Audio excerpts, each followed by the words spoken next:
ছাদ বাগানে আপনাদেরকে স্বাগতম। আজকে আমি দেখাবো একটা ধনিয়া পাতা গাছ। আসলে এটা বাংলাদেশের প্রত্যেকটা মানুষের খুব পছন্দের একটি গাছ, যেটা সব তরকারিতে আসলে আমরা ইউজ করি এবং তরকারিকে সুস্বাদু করার জন্য এর তুলনাহীন। এর এটা খুবই সুস্বাদু এবং সুগন্ধময়, এবং এটা তরকারির স্বাদটাকে ভিন্ন রূপ ধারণ করায়।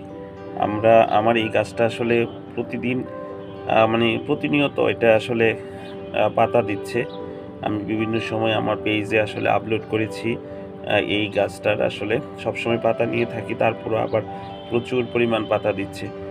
আপনারা সবাই গাছ লাগাবেন, গাছ আমাদের বন্ধু, এবং আমার চ্যানেলটা সাবস্ক্রাইব করে দিবেন। এবং আপনার এই ভিডিওটা তখনই সার্থক হবে যদি আপনারা এই গাছটা দেখে আপনারা নিজেরা অনুপ্রাণিত হয়ে একটা দুইটা গাছ লাগান। আমার ভিডিও করার উদ্দেশ্য হলো গাছ লাগানো দেখে যাতে অন্য কেউ অনুপ্রাণিত হয়ে গাছ লাগায়, কারণ গাছ তো আমাদের বন্ধু এবং খুবই সুন্দর। দেখেন, সবাইকে আবারও ধন্যবাদ, এবং চ্যানেলটা সাবস্ক্রাইব করে দিয়ে নিত্য নতুন নতুন ভিডিও পেতে পাবেন। আপনারা সবাই আমার এই চ্যানেলের পাশে থাকবেন। সবাইকে অনেক অনেক ধন্যবাদ।